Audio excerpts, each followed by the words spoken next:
নিতাই, আমার মন নিতাই কত দিকে আসক্ত, নিতাই সংসারিক কত কামনার মধ্যে, সংসারিক কত বাসনা, জাগতিক বাসনার মধ্যে নিতাই আমার মন আসক্ত। নিতাই, তোমার চরণে আমার কবে রতি হবে নিতাই?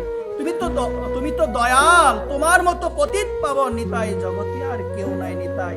আমি পতিত থেকে আরো নিচু, তবু নিতাই আমার এই বিশ্বাস, আমার মতো পতিতকে কৃপা করার জন্য তুমি কলিযুগের মধ্যে দয়াল রূপে তুমি অবতীর্ণ হয়েছ। এই জন্য নিতাই তোমার চরণে নিতাই আমার এই প্রার্থনা। আমি পাপী, আমার পাপ হয়, আমার নানান ধরনের পাপ হয়, আমি মানুষের মনে আঘাত দিই, কষ্ট দিই। নিতাই, তোমার চরণে আমার এই প্রার্থনা, তোমার চরণে আমার এই প্রার্থনা, আমি যেন আমার বাকি জীবনটা একটু সময় যেন অন্তত পক্ষে অল্প সময়ও যেন নিতাই আমি যেন একটু তোমার ভজন করে যেতে পারি। নিতাই বিনে আপন কেউ নাই, এই জন্যই বলছেন লোচন বলে মোর নিতাই যে বানা বুঝিল, জানিয়া শুনিয়া সে গো মা আত্মঘাতী হইল।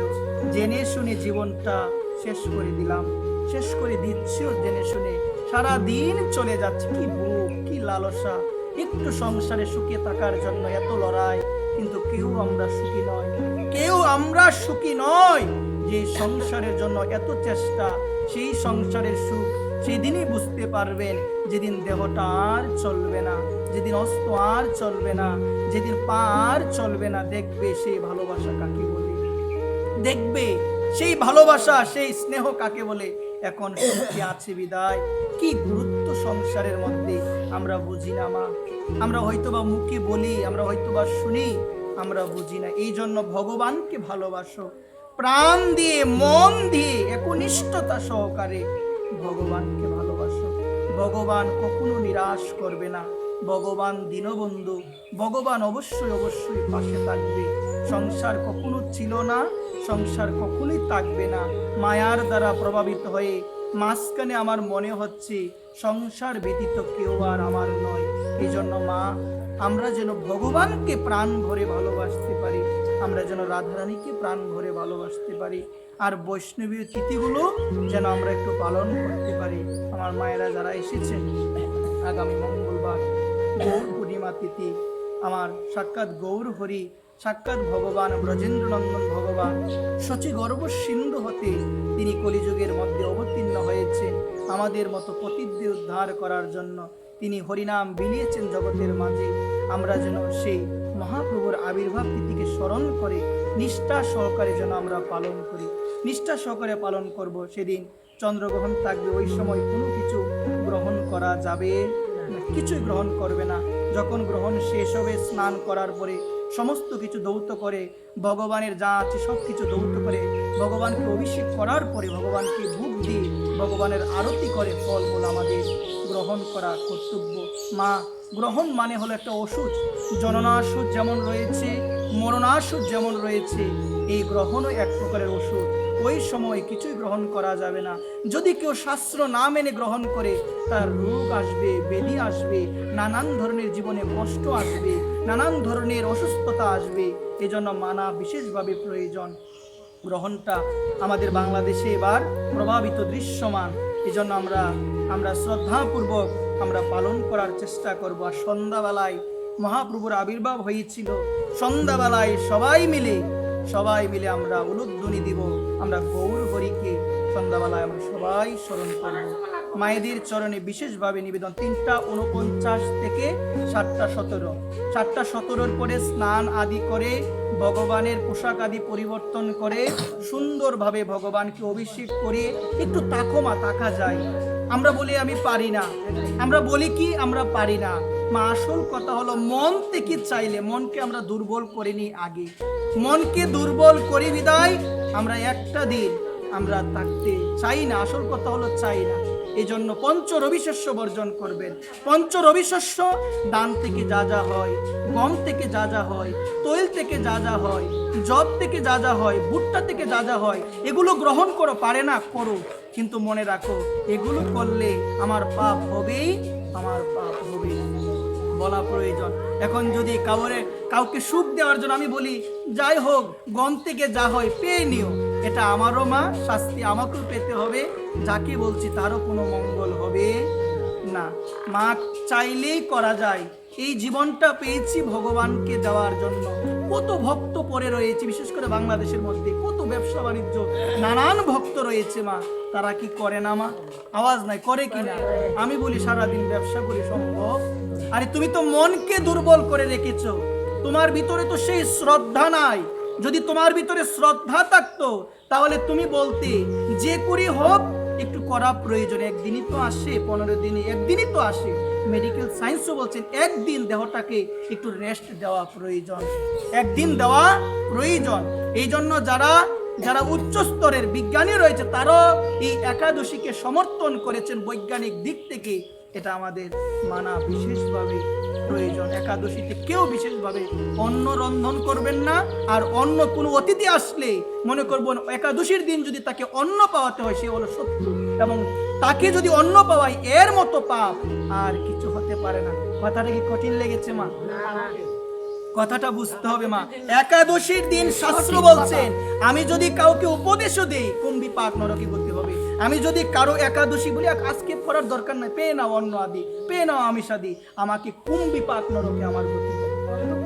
এই জন্য সকল গৌর অনুরাগী, নিতাই অনুরাগী ভক্ত চরণে নিবেদন, আমরা যেন কথা বলো না, আমরা যেন শ্রদ্ধা সহকারে প্রীতিপূর্বক এই ব্রত, আমরা যারা গৌরীয় মতে রয়েছি, গৌরীয় মত নয় যত মত রয়েছে, একটা কথা বলে অল্প বিদ্যা, একটা কথা বলে না মা, এটা শাস্ত্র বিশাল। অনেক সময় হয়তো বা একটু জেনে বা একটু পাঠ শুনে ইউটিউবে ফেসবুকে আমরা অনেক সময় ভাবি যে অনেক আমার জানা হয়ে গিয়েছে। আদৌ বিষয়টা এত সত্য নয়। বৃন্দাবন যদি কখনো যাওয়া হয় দেখবেন বৃন্দাবনের মধ্যে 1 লক্ষ গ্রন্থের উপরে রয়েছে। চিন্তা করে দেখো তো কত জ্ঞান, কত বিশাল। সমুদ্র যেমন বিশাল, সনাতন ধর্মের গ্রন্থ তেমন বিশাল। মহাপ্রভু এই জন্যই বলছেন বহু গ্রন্থ আবাস না করিবে, যতটুক কৃষ্ণ ভক্তির প্রয়োজন ততটুক বিদ্যা জানো, অন্যতা বেশি জানলে বিভ্রান্তি আসবে। এই জন্য আন কথা শুনিও না, গুরুদেব যেভাবে বলে সেভাবেই চলো, এবং ওই গুরু বাক্য শাস্ত্রের সাথে যেন মিলে। গুরু বাক্য শাস্ত্র বাক্য যদি না মিলে কোন বাক্য মানবেন? শাস্ত্র বাক্য মানতে হবে। অনেকে বলে গুরুদেব যে বলছে এই দিন আমরা অন্ন দেওয়ার জন্য, শাস্ত্রের সাথে মিলে নাই, সেই জন্য সেই বাক্য পরিত্যাজ্য, সেই বাক্য পরিত্যাগ করলেও আমার কোনো অপরাধ হবে না। এই জন্য সকল গৌর অনুরাগী ভক্ত চরণে নিবেদন থাকবে, শ্রদ্ধা না থাকলে এহেন কর্ম হবে। আপনারা চেষ্টা করুন ধর্মটা পালন করার জন্য, ধর্মটা ভালোভাবে জানার জন্য। আমরা কলিযুগের জীব, আমরা জনিগত মন, অন্নগত প্রাণ, আমরা অন্ন ছাড়া থাকতে পারি না, চলতে পারি না। এই জন্য নিবেদন থাকবে যে বৈষ্ণবীয় যে তিথি রয়েছে, কিছুদিন পরে আসবে রামনবমী। কি আসবে গো? রামনবমী আসবে, কিছুদিন পরে আসবে। আর মঙ্গলবারে তো আপনারা সবাই অবগত আছেন, আপনারা জানেন। গৌর পূর্ণিমা একটু চেষ্টা করবেন, গৌর পূর্ণিমা একটু উপবাস থাকার জন্য, পালন করার জন্য। পঞ্চ রবিশেষ্য বর্জন করুন এবং নিষ্ঠা সহকারে একটু পালন করার চেষ্টা করুন। অত্যন্ত গুরুত্বপূর্ণ দিন। মহাপ্রভু যখন এসেছিল তখনও চন্দ্রগ্রহণ ছিল, সন্ধ্যাবেলায় সবাই উলুধ্বনি দিয়েছিল, আর আমার মহাপ্রভুর আবির্ভাব হয়েছিল। সবাই মিলে ঘরের যারা আছেন ঘরে থাকবেন, থেকে উলুধ্বনি দিবেন। গ্রহণ শেষ, স্নান আদি করবেন, শুদ্ধ হবেন, একটু ভগবানকে সুন্দরভাবে পরিষ্কার করবেন, একটু অভিষেক করিয়ে মায়েদের চরণে নিবেদন করা যায় না একটা দিন? আওয়াজ নাই কিছু। অসুস্থতা থাকলে এটা হচ্ছে আলাদা বিষয়, কিন্তু অসুস্থতা থাকলেও একাদশীর মতো একটু অনুকূল প্রসাদ পেয়ে করার চেষ্টা করবেন, এবং চেষ্টা করবেন ওই গ্রহণ চলাকালীন সময়ে যেন আমি কোনো কিছু গ্রহণ না করি। বিছানার মধ্যে শয়নে যাবেন না যখন গ্রহণ চলাকালীন, ওই সময় বিছানায় শয়নে যেতে নাই। ওই সময় বিভিন্ন নিয়ম রয়েছে। অনেকে বলে এই সমস্ত নিয়ম হলো কাদের জন্য গো? যারা গর্ভবতী। কিন্তু শাস্ত্র বলছে গর্ভবতী মহিলারা তো মানবেই, কিন্তু আমাদেরও মানা প্রয়োজন। কেন প্রয়োজন? না হলে বিভিন্ন ব্যাধি আসবে, বিভিন্ন অসুস্থতা আসবে, বিভিন্ন দুঃখ আসবে, এই জন্য মানা প্রয়োজন। আপনারা লক্ষ্য করে দেখবেন অন্যান্য ধর্মের মানুষরা এখন প্রাধান্য দেয়, আগে কিন্তু দিত না। এই জন্য অনেক ধরনের সন্তান জন্মগ্রহণের পরে তাদের বিভিন্ন রূপ, বিভিন্ন ধরনের ব্যাধি কিন্তু তারা নিয়ে তারা জন্মগ্রহণ করত। এই জন্য এখন কিন্তু সবাই সাবধান। সনাতন ধর্মের যে কথাগুলো বৈজ্ঞানিক ভাবেও প্রমাণিত। এই জন্য গ্রহণ চলাকালীন যতটুকু পারা যায় আমাদের সংযত থাকতে হবে। আর বেশি করে বিনোদ বাবার একটা কথা বলি, বাবা বলছেন একটা প্রদীপ প্রজ্বলন করে এক আসনে বসে যদি 3-4 ঘন্টা আজে বাজে কথা না বলে করা যায় না? আমার 3:49 থেকে 7টা কত 17 মিনিট, এই সময়টা একটু ভগবানকে দিবেন, একটু গ্রন্থ আদি পড়বেন, যদি না পারেন অন্তত পক্ষে মালা নিয়ে বসবেন, বাইরে গিয়ে বিশেষভাবে নিবেদন, যেহেতু মহাপ্রভুর আবির্ভাব, আড্ডা দিবেন না। রাধে রাধে। সকল মায়েদের চরণে আমি নিবেদন করে বলছি, আপনাদের সন্তান কথার মধ্যে ভুল হতে পারে, ত্রুটি হতে পারে, আমি ভালোর জন্যই কথাগুলো বলছি। শ্রদ্ধা থাকা প্রয়োজন, শ্রদ্ধা না থাকলে ধর্ম বলবো আর এটা আজকে করে লাভ নাই, আর এটা সবাই করে না। এই জন্য শ্রদ্ধার প্রয়োজন, শ্রদ্ধা ব্যতীত ধর্ম হয় না। শ্রদ্ধা না থাকলে দেখাদেখি করলে একদিন করলে আরেকদিন হবে না। আপনার ছেলে একাদশী করে, হয়তোবা একাদশী করে আপনার দেখাদেখি, কিন্তু যখন সে শাস্ত্র থেকে জানবে একাদশীর মাহাত্ম্য কি, একাদশী কেন পালন করতে হবে, একাদশী করলে কি হয়, দেখবে কোনো অবস্থাতে কোনো পরিস্থিতিতে সে যে জায়গায় অবস্থান করুক না কেন একাদশী সে পরিত্যাগ করবে একবার কখনো করবে না। এই জন্য সকল গৌর অনুরাগী, এটা পরে বলো, সকল গৌর অনুরাগী ভক্ত চরণে আমি অধম নিবেদন করি এই প্রসঙ্গগুলো বলে আজকের আলোচনা এখানে শেষ করে দেব। রাধে শ্যাম। আমরা দেখুন মা, অনেক সময় লক্ষ্য করে দেখি আমরা ভক্তি জীবনে উৎসাহ হারিয়ে ফেলি। মানে ধরো ভক্তি জীবনের মধ্যে প্রবেশ করেছি, প্রথম সুনাম করি, ভালোই লাগে, প্রথম অবস্থায় ভগবানকে ডাকছি, সেবা দিচ্ছি, ভালোই লাগে, কিন্তু আস্তে আস্তে দেখা যায় ওই আসক্তিটা কমে যায় না? কমে যায় কিনা? আওয়াজ নাই, কমে যায়। যে প্রথমে দেখতাম যে অনেকে আসতো গীতা পাঠের মধ্যে, হয় কিনা দেখবে আস্তে আস্তে নানান ধরনের অজুহাত দেখিয়ে গড়েই থাকবে, আজেবাজে কথাই বলবে, এখানে আসবে না, আমার কথা নয়, শাস্ত্রের কথা, রূপ গোস্বামী পাদের কথা। একসময় অনেক আসক্তি, যে গীতা পাঠে যায় একটু বসি ভালো লাগে, এখন সেই আসক্তি কমে গিয়েছে। এটা কেন কমে গিয়েছে? আজকে যদি এই কথাগুলো একটু শুনেন, এখান থেকে আপনারা বুঝতে পারবেন। ভক্তি সাধকের 6টি গুণ বাঞ্ছনীয় এবং 6টি দোষ হলো বর্জনীয়। 6টি দোষ রয়েছে, সেগুলো আমাদের ত্যাগ করতে হবে। উৎসাহ হচ্ছে প্রথম গুণ। প্রথম গুণটার নাম কি? উৎসাহ। উৎসাহ মানে দেখবেন অনেক সন্তান জেনে বলে না, মা আমি এটা করব, কিন্তু আমার কষ্ট, আমার আফসোস, আমাদের মা জাতি অনেক সময় বাধা দেয় না, মা এখন তোর সময় হয় না, দেই কিনা? আরে মা, এটা আমরা এখনো আছে মা, এখনো অনেক পরিবার আছে, এই পরিবারগুলোর মধ্যে সন্তানদের বাধা দেয়, উপবাস করতে বাধা দেয়, উপবাস করতে চাই শাস্ত্রের নিয়মে, কিন্তু তারা সেই নিয়মটাও পালন করতে দেয় না। 6টি দোষ ভক্তি জীবনের উৎসাহ নষ্ট করে। কয়টি দোষ? 6টি দোষ ভক্তি জীবনের উৎসাহকে একদম সম্পূর্ণরূপে নষ্ট করে দেয়। এর মধ্যে প্রথমই হলো প্রয়োজনের অতিরিক্ত আহার করা। কি করা? সবাই বলেন। যারা ভক্ত হয় তারা পরিমিত আহার করবে। যারা ভক্ত হয়, আমি কিছুদিন পূর্বে এক জায়গায় গিয়েছিলাম, যাওয়ার পর একটি কথা শুনেছিলাম, যারা ব্রহ্মচারী রয়েছে তারা নাকি 2 বেলা খাবার গ্রহণ করে, রাত্রিবেলা কিছু পায় না। শুনেছি, কথাটা অনেক ভালো লেগেছে। দেখুন ভক্তগণ, রূপ গোস্বামী পাদের সিদ্ধান্ত মানে যত বেশি আহার করবেন তত অলসতা জীবনে আসবে। এটা প্রমাণিত মা, এটা আমরা অনেক সময় দেখেছি। বেশি যখন পাওয়া হয় দেখবেন তখনই অন্যরকম একটা ক্লান্তি আসে না? এই জন্য ভক্তগণ তারা পরিমিত আহার করবে, এটা গীতার কথা। পরিমিত আহার করবেন এবং তামসিক আহার, রাজসিক আহার, বেশি জাল কখনো ভক্তরা পায় না, ভক্তরা কখনো পাবে না বেশি জাল। তারপরে আবার বলছেন 3 ঘন্টা পূর্বে রন্ধন করা হয়েছে, ওই রন্ধন ভক্তরা, কিন্তু যারা শুদ্ধ ভক্ত তারা পাবে না। আমরা বাসি খাবার খাই না, নিরামিষ হলেও তামসিক, বাসি খাবার নিরামিষ হলেও তামসিক। এগুলো পেলে কি হয় জানেন? আপনি মানেন বা না মানেন, এগুলো পেলে আস্তে আস্তে ভক্তি হৃদয় থেকে নষ্ট হয়ে যাবে। এই জন্য সাত্বিক আহার যারা জেনেছেন ভালোভাবে গ্রহণ করা প্রয়োজন। সাত্বিক আহার বলছেন। তারপরে বলছেন প্রয়াস মানে হলো বেশি জ্ঞান এবং কর্মে আসক্তি। প্রয়াস, বেশি জ্ঞান, বেশি আমাদের সমাজে এমনও কিছু মানুষ আছে, এক জায়গার মধ্যে কয়েকজন আমাদের দাঁড়িয়ে নানান ধরনের আজেবাজে আলোচনা, জ্ঞানের পরিচয় দেয় না।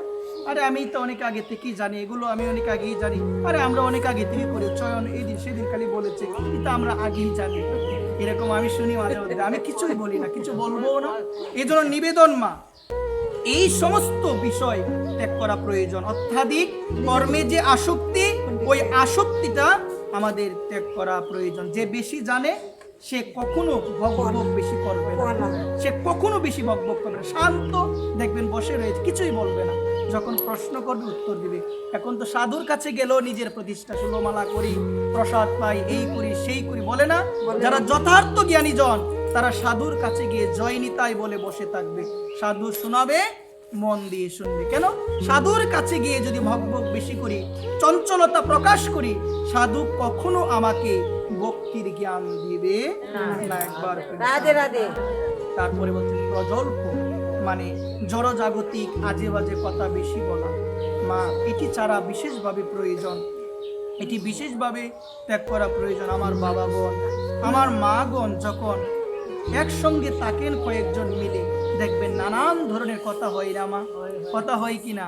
সবথেকে আফসোসের বিষয় হলো মা, মালা নিয়েও এখন আমরা নানান ধরনের, আমরা আজে বাজে নানান ধরনের কথাবার্তা আমরা বলি।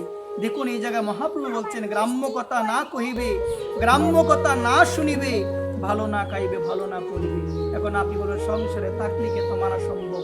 সব সম্ভব। যদি মনকে কন্ট্রোল করা যায় সব সম্ভব। সম্ভব না মা?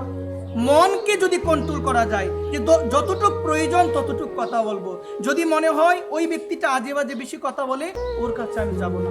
ওর কাছে গেলে আমার আজে বাজে কথা হবে, আমার গৌর কথা হবে না, নিতাই কথা হবে না, আমি ওই জায়গার মধ্যে আমি যাব না। ওই জায়গায় যেতে নাই। যেখানে ভাই কৃষ্ণ কথা নাই সেই জায়গায় তুমি যেও না। যার মুখ দেখলে কৃষ্ণকে ভুলে যাবে, সংসারের কথা মনে পড়বে, সেই জায়গায় তুমি যেও না। যেখানে গেলে কামের কথা হয়, কৃষ্ণ কথা হয় না, রাম কথা হয় না, এই জায়গার মধ্যে আমাদের যাওয়া উচিত নয়, যাওয়া উচিত নয়। তারপরে হচ্ছে নিয়মাগ্রহ, বেশি নিয়ম। অনেকে বেশি নিয়ম দেখায় না, আওয়াজ নাই দিই, দেখবেন অনেকেই আছে বেশি নিয়ম। আর কে ধরে ফেললো, প্রসাদটা পেতে পারবো না, আরে অমুকে ধরলো গো, আর পাওয়া যাবে না। অথচ প্রসাদ কখনো অপবিত্র হয় না। আমার খুবই কষ্ট লেগেছে একসময় একটি বিষয় নিয়ে। আমাদের সমাজে না জানার জন্য মহাপ্রভু ড্রেন থেকে কুড়িয়ে প্রসাদ পায়, আর আমরা নিরামিষ গ্রহণ করেও প্রসাদ বুঝি তালে ধরলে নাকি তারা পেতে পারবে না। এমন মানুষ আছে না? অনেক। চিন্তা করে দেখেন আমাদের কতটুকু পরিবর্তন হবে। আমাদের মধ্যে এত হিংসা, আমাদের মধ্যে এত হিংসা। বিশেষত একটা কথা বলতেই হয়, বিশেষ করে একটি কথা বলতে হয়। আপনারা সবাই জানেন যে আমার মা জাতি, তাদের মধ্যে কিছু থাকুক বা না থাকুক, এই জিনিসটা কিন্তু থাকবে। সবাই কিন্তু এক নয়, আপনারা আমার দোষ ধরতে পারেন, সবাই কিন্তু এক নয়, একটু না একটু থাকবেই থাকবে। শাস্ত্রের কথা, প্রমাণ কথা, যদি প্রমাণ চাও মা, তোমাদের কৃপাতে প্রমাণও দিতে পারবো। তাদের মধ্যে একটু না একটু হিংসা আছেই আছে, আছে আছে। এই জন্য মা সাধুর কথা বলছে, আসবো গো মা, তোমাদের সাথে একা বলবো না, একা বলবো না, রাধেশ্যাম। দেখো শুনে যাও মা, এটি কেন হয়? এটি এই জন্য হয় না জানার জন্য। ধর্মটা না জানার জন্য ভালোভাবে হিংসাগুলো চড়ায় আমাদের। অথচ আমরা এই জায়গায় এসেছি আমরা বিভক্ত হওয়ার জন্য। সবাই আমরা এক হওয়ার, ভালোভাবে জানতে হবে। বলছে তোমরা সবাই ভক্ত হও, তোমরা বিভক্ত হইও না, মানে আলাদা হইও। সবাইকে সম্মান করো, সবাইকে শ্রদ্ধা জানাও, সবাইকে মন থেকে শ্রদ্ধা জানাও। এটাই হলো শাস্ত্রের শিক্ষা। তারপরে বলছে নানা জনের সঙ্গ, কথা বলো না, জনসঙ্গ ত্যাগ করতে হবে। নানা জনের সঙ্গ করা যাবে না, এক জায়গায় থাকো, দেখে ভগবানকে স্মরণ করো, ভগবানকে ডাকো। বেশি জায়গায় যাবে, নানান ধরনের আলোচনা হবে। কথাগুলো কি কঠিন লাগছে না? সবাই জনসঙ্গ ত্যাগ করতে। তারপরে বলছেন জাগতিক বুক বাসনা। এই জাগতিক বুক, জাগতিক আসক্তি আমাদের ত্যাগ করতে হবে রাধেশ্যাম। এই জন্য এই বুক বাসনা যদি ত্যাগ না করতে পারে, এই মনুষ্য জীবন কখনোই আমার সার্থক হবে না। এই জন্য সকল গৌর অনুরাগী, সকল কৃষ্ণ ভক্ত মায়েদের চরণে এই নিবেদন, আমরা এসেছি এই ভবের মধ্যে হিংসা আদি পরিত্যাগ করে একান্তভাবে যেন আমরা সবাই ভগবানকে ডাকি। হিংসাচার, নিন্দা, সমালোচনা ত্যাগ করে, অন্যথায় ভজনে কোনো লাভ আমাদের হবে না। কি চারতে হবে? সবাই বলেন, হিংসা ত্যাগ করতে হবে, আর ছোঁয়াছুঁই, দোয়াদুয়ি, এগুলো চারতে হবে। এগুলো কি করতে হবে শুনেন, এগুলো আমাদের হৃদয় থেকে মেনে নিতে হবে। এগুলো আমাদের কুটিনাটি পরিহারি, একান্ত হইয়া কৃষ্ণ ভজন করে। এই বুঝি প্রসাদ হয়ে গেল, এই বুঝি কেউ ধরে নিল, এইরকম ভাব কুটিনাটি পরিহারি একান্ত হইয়া কৃষ্ণ ভজন গৌর ভজন করো, এগুলো পরিহার করো, কঠিনাটি পরিহার করো মন থেকে। মনের মধ্যে সেই বিশ্বাস, মনের মধ্যে সেই শ্রদ্ধা, আগে মনকে পরিবর্তন করো। শুধু বাসন কুসন পরিষ্কার করলে হবে না, একবার রাধে রাধে। মনকে পরিষ্কার করতে হবে। জয় শ্রী রাধে শ্যাম, জয় নিতাই গৌর হরিবোল। এই কথাগুলো বলে আজকের আলোচনা এখানে বিশ্রাম দেব। রাধে শ্যাম।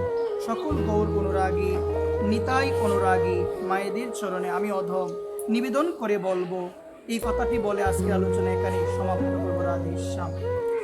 আমরা ভক্তি জীবনে এসেছি, আমরা যেন সবাই সাবধান থাকি। আমার গৌর অনুরাগী মায়েদের চরণে আমি অদম নিবেদন করে বলবো, ভক্তি জীবন হলো সতর্ক থাকার জীবন।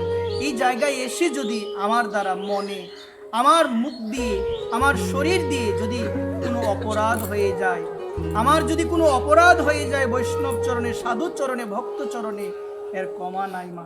এই জন্য সকলের চরণে নিবেদন করে বলবো, কৃষ্ণ প্রেম পেতে গেলে ভক্ত সঙ্গে আশ্রয় নিতে হবে, এবং ভক্ত সঙ্গে আশ্রয় নিয়ে সাবধান, যেন কোনো বৈষ্ণবীর চরণে আমার দ্বারা যেন বিন্দু পরিমাণ কোনো অপরাধ না হয়। স্কন্দ পুরাণে 6টা বৈষ্ণব অপরাধের কথা বলছে। কয়টা বৈষ্ণব অপরাধ?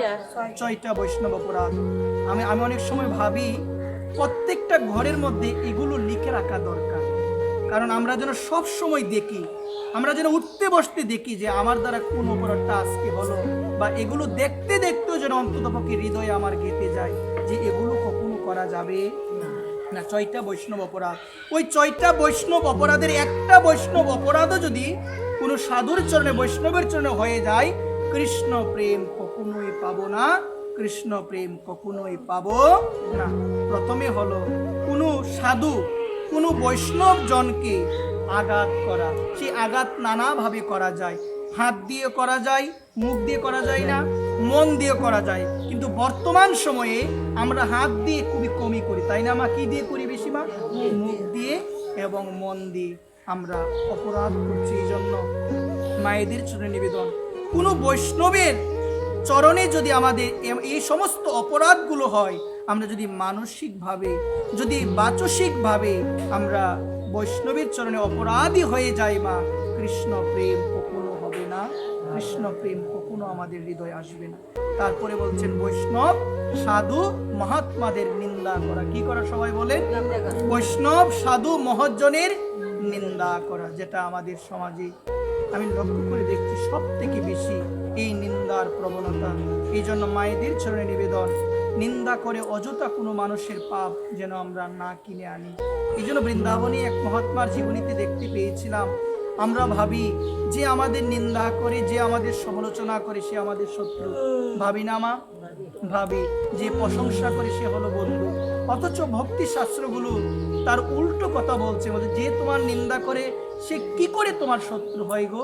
এক মহাত্মার জীবনীতে দেখতে পেয়েছিলাম, মহাত্মার একজন ব্যক্তি না সর্বদা দোষ দেখে বেড়াতো। তার ছোট একটা দোষ হলেও সেই দোষটা নিয়ে আলোচনা করত। এক সময় যে নিন্দা করত মহাত্মার, সেই নিন্দুক ব্যক্তি মারা গিয়েছে। মহাত্মা তাকে দেখতে গেলেন। দেখতে গিয়ে মহাত্মা তার নিকটে বসে, আজকে মহাত্মার 2 চোখে জল, মহাত্মার 2 চোখে জল। অন্য অন্য ভক্তগণ মহাত্মাকে ডেকে বললেন যে হে মহাত্মা, হে ভক্তজন, আপনি কেন ক্রন্দন করছেন? আমরা তো সবাই জানি ওই ব্যক্তি সর্বদা আপনার নিন্দা সমালোচনা করত, আপনি কেন কাঁদছেন? আপনার তো ভালো, এখন কেউ আর নিন্দা, কেউ আর সমালোচনা করবে না। তখন ওই মহাত্মা করজোর করে বলেছিলেন, তোমরা হয়তোবা জানো না, তোমরা হয়তোবা জানো না আমি তার জন্য কেন ক্রন্দন করছি জানো? তার মতো জগতে আমার বন্ধু আর কেউ নাই। জগতে সবাই আমার প্রশংসা করে জানো, জগতে কারো পাপ কেউ নিতে চাই না, একমাত্র ওই নিন্দুকে ছিল আমার বন্ধু। আমার জীবনে যে দোষ ত্রুটি হতো সে নিন্দা করে ওই দোষ ত্রুটিগুলো সে তার জীবনে নিত। এমন বন্ধু আর কি পাওয়া যায়? এমন বন্ধু চলে গিয়েছে যে বিনা পয়সায় আমার পাপ নিচ্ছে, তার জন্য কাঁদবো না, কার জন্য কাঁদবো? দেখো, এই জন্য শিক্ষা, নিন্দা সমালোচনা এটা যার নামে করব মা, তার পাপগুলো আমার মধ্যে আসবে। এই জন্য কাঁধার মধ্যে ডিল দিলে যেমন সেই ময়লাগুলো আমার উপরই আসে, ঠিক তদ্রূপ যার নামে নিন্দা করব, যার নামে সমালোচনা করব, তার সমস্ত দোষ, তার সমস্ত অপগুণ সবগুলো আমার মধ্যে চলে আসবে। এই জন্য নিবেদন করে বলছি, বৈষ্ণবের নিন্দা থেকে এখনো সময় আছে, দূরে থাকার চেষ্টা করতে হবে। তারপরে বলছেন বৈষ্ণবের প্রতি বিদ্বেষী হওয়া, মানে শত্রু ভাবাপন্ন মনোভাব রাখা, কোনো বৈষ্ণবের প্রতি এটি রাখতে নাই। বৈষ্ণব যারা হবে তারা হলো সকলের বন্ধু, তারা কখনো কাউকে অভিশাপ দিবে না। তিতি কব কারণিকা সরিত সর্বদেহিনাম অজাত শত্রু বসন্ত সাধব সাধু ভূষণাম। সাধু যিনি হবে তিনি সকলের বন্ধু, তিনি শরীর সবার ভালো দেখবে, কারো ক্ষতি চাইবে না। সাধু চাইবে জগতের সবার যেন মঙ্গল হয়। এই জন্য বৈষ্ণবের প্রতি যেন আমরা বিদ্বেষী না হই। তারপরে বলছেন বৈষ্ণব আসতে দেখলে তাকে প্রণাম জানাতে হয়। যদি হরে কৃষ্ণ জয় নিতাই জয় রাধে না বলি, সাধু চরণে আমাদের অপরাধ হবে, বৈষ্ণব চরণে আমাদের অপরাধ হবে। তারপরে বলছেন বৈষ্ণবের প্রতি ক্রোধ প্রকাশ করা, কথা বলো না, বৈষ্ণবের প্রতি কি প্রকাশ করা, সবাই বলেন। ক্রোধ মানে রাগ প্রকাশ করা। ওই রাগ যেন কখনো কোনো কথাতে, কখনো কোনো ব্যবহারে বৈষ্ণবের প্রতি যেন আমরা রাগ ক্রোধ প্রকাশ না করি। তারপরে বলছেন বৈষ্ণব দর্শনে আনন্দ, যে বৈষ্ণব দেখলে হৃদয়ে যেন আনন্দ আসে। কিন্তু বর্তমান সময়ে অনেকের এটা নেই মা। যখন সাধুগণ, যখন ভক্তগণ একে অপরকে দেখে তারা তারা প্রণাম করে ভূমির মধ্যে পড়ে, বাঞ্ছা কল্প তরবষ্ট কৃপা সিন্ধু এই বছর পতিতানাং পাবনেভ্যো বৈষ্ণবকে দেখে অহোভাগ্য অহোভাগ্য, আপনি আমার মতো অধমকে কৃপা করার জন্য আমার শ্রী অঙ্গন এসেছেন। আজকে আমার ঘরটাই পবিত্র হয়ে গিয়েছে আপনার চরণগুলিতে, আপনার চরণে এই নিবেদন, আপনি আমার মতো অধমকে কৃপা করার জন্য এসেছেন, আপনি আমার শ্রী অঙ্গনে এসে একটু চরণদুলি দিয়েছেন, আমার জীবন ধন্য, অহোভাগ্য, আজকে আমার অহোভাগ্য, এমন ভাগ্য আমার আর কখন হবে আমি জানি না। এইরকম হর্ষ প্রকাশ করতে হয়, এরকম আনন্দ প্রকাশ করতে হয়।